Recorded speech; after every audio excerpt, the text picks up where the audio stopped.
Hello my beautiful people, ndabura kuje mwese bakunzi ba Eric Burundi TV aho muherereye hose haba mu Burundi cyangwa hanze y'igihugu. Ndakubwira ati kanda subscribe niba utari bwakanda subscribe, hama ntiwibagire commentaire kuko niyo warangiza ikiganiro niviza gushaka commentaire. Fata ikiganiro rugikira ubyarawe bakuru bawe batoyi bawe eka umuryango wose n'abajama bawe bose kugira barabikiganiro. Ndikumwe na Direct Naringson numwe mu bajene basanzwe bari very talented brother. Nimwe Nimhoya. Ndashaka bari kuturaba muri kano kanya ushoboye kubandamukiriza. Ndabaramukije mwese mukurikirana Eric Burundi TV namahoro aho muherereye hose. Ni Director Naringson. Yes. Ndamuzi mu bikorwa byinshi, ndamuzi long time kandi aguma akora neza cyane. Okay, the first time nashaka kumenya burya Naringson nini? Naringson ni umuhungu akiri mutoyi cyane. Nagishitse imyaka 20 mu bisanzwe. Ego. Imyaka 20. Okay, ndashaka kumenya ikintu kimwe. Burya Naringson ikintu cyahe mu buzima sanzo yawe? Ikintu nka mu buzima ni ikintu kimwe gusa. Na nkuru. Aba director benshi tubabazi ko usanga bafite ama Facebook page, bafite imbuga nyinshi cyane basanzwe bakorerako, ariko kuri Naringson nta rubuga na rumwe asanzwe afise. Why? Ndinago. Ndinago. How much followers do you have? Fise kuri Facebook page fise 7k. Abantu 1000 bankurikirana. Instagram fise abantu 1000. TikTok fise abantu 6000. Okay, reka tugende tuyaga twongera twungurana ubumenyi, twongera dutahuzanya ibintu n'ibindi. Nashaka kumenya ibintu bishika kuri bine mu buzima usanzwe ukunda kuruta ibindi. Icyo mbere nakunda gufungura, ikindi nakunda akazi, hanyuma ikindi naco ndakunda Imana. Okay, reka tuje mu bikorwa nyezina rero. Hari ibintu byinshi numvise kuri wewe. Nashaka muri kano kanya tuyage. Ariko reka duhere mu Iteka Music, then narigeze kubona post nyinshi uri mu Iteka Music muri kumena JD Classic asanzwe ari videographer wa Iteka Music. Cyo gihe JD Classic byaravuga ni JD Classic byavuga yuko yari mu myiteguro yo gutorwa kugira ngo azobe director wa mbere mu Iteka Music. Zarangiye hari indirimbo mwakoze mu Iteka Music. Iyo ndirimbo yari video mwakoze ngo barayanse baca batora iyindi video yakoze none mu director. Shaka duha umuco kuri ivyo. Iyo byashitse ijya ndirimbo twakameye iminsi irenga 3. Twafashe location y'umunsi wa mbere, twafata location y'umunsi wa kabiri, twafashe na location y'umunsi wa gatatu. Ariko ikibazo cyahabaye bya image twafashe ariyo image zagize ikibazo zatakaye bivanye n'imashine MacBook bakoresha yagize ikibazo.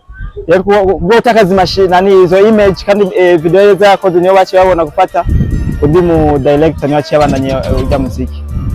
Burya kuba warakoze igikorwa mu nyuma aba boss bakacanka bagahitamo kuca banabirukana, wavyakiriye gute? Nta muntu birukanye. Ndavyo mukoreshe kamera zikuze vema. Uri mukoreshe kamera ya Blackmagic. Wakoze Blackmagic 16K. Blackmagic 16K.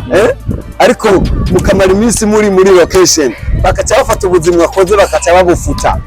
No, nta buzi numwe bagize afuta. Hari contract mari mufite na Iteka Music canke yani mu myiteguro kugutegura kugira ubu mu director.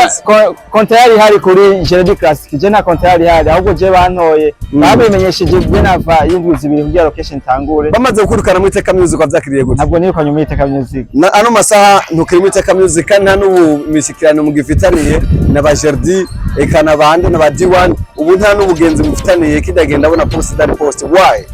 Ntabwo bageze banyukana mu Iteka Music, ahubwo muri Iteka Music nagenda nka ngiye muri management ya JD Classic ngo gufata ama video hanyuma isigaye byaca bibandanya JD Classic. Shaka tugane ku kibazo kimwe. Twakubonye nk'umunyeshuri wiga ku university itanduye sinovuga izina mugabo ndibaza bamwe babizi bakibamenya, ariko warakoze ibikorwa byinshi ahinyuma cyane, ariko ntabwo wabaye effective cyane mu gisagara cya Bujumbura. Ntabwo wabaye trend cyane nubwo ibikorwa vyomenga byari byinshi cyane. Why? Dakwamiye he byafiriye he? No, narabaye trend ariko byari bire cyane kubera ko ubwa mbere igihe nagenda muri university nagiye fise focus kuri video. Ariko manje ushika hari yancabona ko video ni nke cyane, ariko mu ruhande rwa photo niho abantu benshi bari. Cyafata rero ko noja muri focus na photo muga video ncamaza nagabanya gatoyi, no mpamvu nabaye trend kuri video nacemba trend kuri photo. Cyakumenya kintu kimwe kuri wewe. Burya niye tandukaniro ya videography na photography, uruhara rwawe ruri hehe runini? uruhara rwanje ubwa mbere na mbere yari kuri video ariko ubuye uruhara runini ruri kuri foto. Video ikora amafaranga video yavutandukanye, video ya mariage, video song profane. Song profane imwe shobora kuyikorera iraki 8 cyangwa iraki 9. Nire tandukanye hagati y'aba director basanzwe bakora video ku mafaranga menshi no ku mafaranga make. No, biravana hariho video ubivanye no musanagira ririmbe ushobora ati nize namwaka y'amafaranga ni nko kumufasha kumuduza arasana bakiri hasi cyane bakiri hasi cyane rero mwase amafaranga menshi uriko bamucana inguvu. Kuri wewe wa director usanzwe ukunda cyane kuruta abandi? Ndetse usanzwe ukunda cyane kuruta abandi ni jewe nyene. Ugira kabiri ni Mtama Frank. Yeah, okay, reka tubone nk'abagenda kurangiza ikiganiro ariko tutararangiza nashaka menye burya Director Narrington yubaciye mu maboko ya bande na bande kugira shika hakagaze no munsi. Director Narrington amaboko yaciye muri menshi, ya mbere yaciye muri management ya Frank Media Group niyo mukujije. Wera kide mutoyi kuva mwaka w'icenda kugeza n'ubu. Hanyuma ndace no mwandi maboko atandukanye kandi nawe naciye mako yiwawe no gutifuza. Reka numbeshe rero reka tubone nk'abagenda kurangiza kandi waranangubika cyane. Reka tugere kurangiza. Nduri ikintu kimwe wakunda kunkorerako twaje ko mu rubanza agabye mwanya wo kwaruka kaje bati mwe nkamera uraje kwaruka ugafunga je nare nkamera cyane gikonyera. Okay, Narrington reka tubone nk'abagenda kurangiza ikiganiro ariko tutararangiza nashaka aka message kamwe umpereye abaririmbyi benshi bamwe basanzwe bari gukora muri no misi umpano wo bampera. Hanyuma ubwa mbere na mbere ko nashimire Eric Blonde TV. Yeah. Ukigo yofashe cyane kongera kunuma ko kugira afati nkora ikiganiro nabo. Yes. Hanyuma nkashibira Nyamasimba Kiburenga from South ntare mu manuko.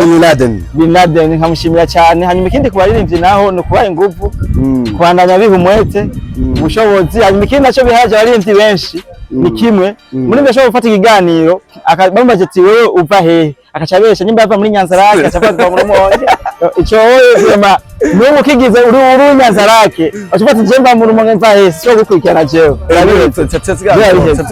tsatigani foro mugavuze ko Nyanzarake nyene ukavuze kuri twana tugushigikira mugavuze ati rana aho byaheze nyan foro uri umpaye link sishika sigirana abikira ko ari profile cyangwa n'abandi atandukanye vraiment mukomeze murashoboye mushishikara yabwo mutera imbere Imana ibazigame. Thanks.